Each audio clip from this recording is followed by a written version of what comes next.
Hello friends, मैं विराट आदर्श मिश्रा। आज हम बात करने वाले हैं मार्केट की।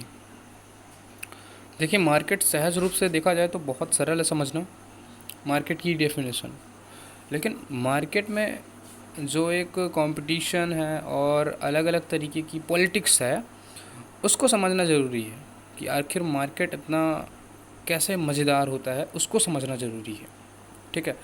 तो मार्केट का डेफिनेशन सिर्फ इतना है कि जहाँ कुछ चीज़ें खरीदी जाती हों और बेची जाती हों, और एक तरीके से कहा जाए कि कहीं फ़ायदा और नुकसान की बात है तो वो बाज़ार है, और व्यापार होता हो वहाँ वह बाज़ार है। तो मार्केट की एक सरल सी डेफिनेशन है, और भी बहुत सारी डेफिनेशंस हैं लेकिन ये बहुत सरल डेफिनेशन है। तो मार्केट के जो कुछ प्रकार हैं हम उस पर चर्चा करेंगे, क्योंकि मज़ेदार वही है और जो आजकल इस पूरे दुनिया में चल रहा है। देखिए, मार्केट, पहला मार्केट होता है मोनोपोली मार्केट। इसको हिंदी में एकाधिकार बाजार कह सकते हैं, जो कहने में डेफिनेशन में साफ नज़र आ रहा है कि एकाधिकार किसी भी एक इंसान का बल पूर्वक या फिर किसी भी पूर्वक अधिकार है। और अगर हम इसे समझने की कोशिश करेंगे ना, तो एक बेहतरीन एग्जांपल है हमारे सामने, और हमसे बेहतर कौन समझ पाएगा, है ना।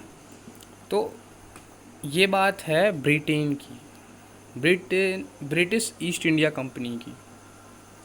उन्होंने जिस प्रकार से हमारे भारत देश में एकाधिकार हासिल किया, भले ही हम कॉटन के बहुत बड़े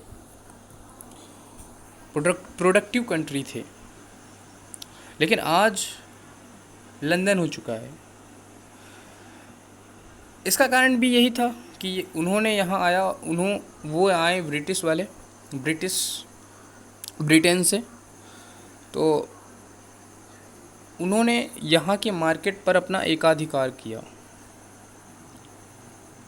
और हर जो उनसे ऊपर उठ रहा था उन पर किसी भी प्रकार से उनको नीचे दबाया।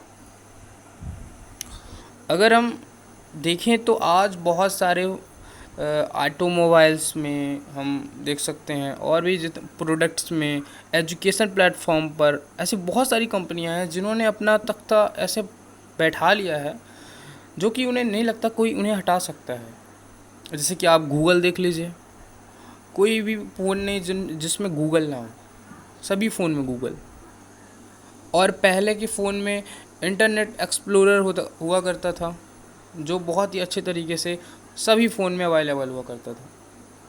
तो ये जो मोनोपोलीज चल रही है, ये एक प्रकार का मोनोपोली मार्केट कहलाता है। मतलब सिर्फ अपना अधिकार जमा ले। और अपने इंडिया में जियो, जब से जियो आया तो वोडाफोन, एयरटेल और भी बहुत सारे सिम कंपनीज़ का, नेटवर्क कंपनी का किस तरीके से तख्ता डूब चुका है। तो ये है मोनोपोली। अब एक आता है ओलिगोपोलिक।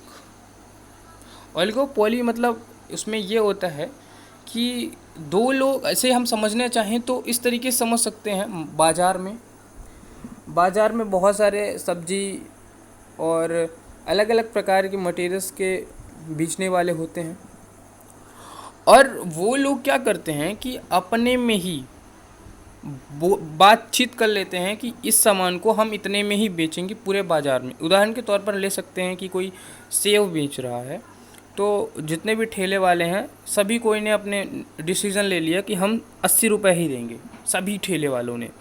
तो एक प्रकार से मतलब मिलजुल कर सोची समझी चाल बनाकर बाज़ार को अपने हिसाब से क्रिएट करना। अब कंज्यूमर क्या करेगा? कंज्यूमर तो लेगा ही लेगा ना। तो उसी तरीके से ये ओलिगोपोलिक मार्केट होता है। अब तीसरा मार्केट होता है परफेक्ट मार्केट। परफेक्ट मार्केट में क्या होता है कि यहाँ एक नंबर का कंपटीशन होता है, और ये मार्केट देखा जाए तो बहुत अच्छा मार्केट होता है, जो कंज्यूमर्स के होते हैं, कस्टमर के लिए बहुत अच्छा मार्केट होता है। और किस प्रकार से होता है, क्या होता है इस मार्केट में? ये होता है कि कोई भी कस्टमर आएगा, मान लीजिए किसी दुकान वाले के पास, तो वो बेहतर से बेहतर सामान दिखाने की कोशिश करेगा, बेहतर से बेहतर सामान।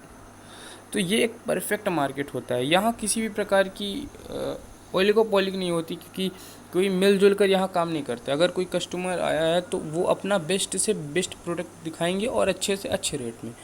ऐसा नहीं कि लूटने के हिसाब से, सिंपल से रेट में दिखाएंगे, उनको भी फ़ायदा हो और कस्टमर को भी फ़ायदा हो। तो इस प्रकार के मार्केट होते हैं। और अगर हम देखें तो समझना बहुत आसान है। हमारे ही इंडिया में, हमारे ही सिटीज़ में इस प्रकार के बहुत सारे ज्वेलर्स होते हैं और बहुत सारे चाट फुल्की वाले भी होते हैं जो अपना एकाधिकार हासिल कर लेते हैं। तो आप भी देखिए कि आपके यहाँ ऐसा कौन है जो इस तरीके से मार्केट क्रिएट कर रहा है। So thank you for listening me, and फिर मिलते हैं अगले वीडियो में। तब तक के लिए खुश रहिए। तब तक के लिए ही नहीं, हमेशा खुश रहिए, लेकिन तब तक तो बने ही रहिए। और फिर मिलते हैं अगले वीडियो में। जय हिंद, जय भारत।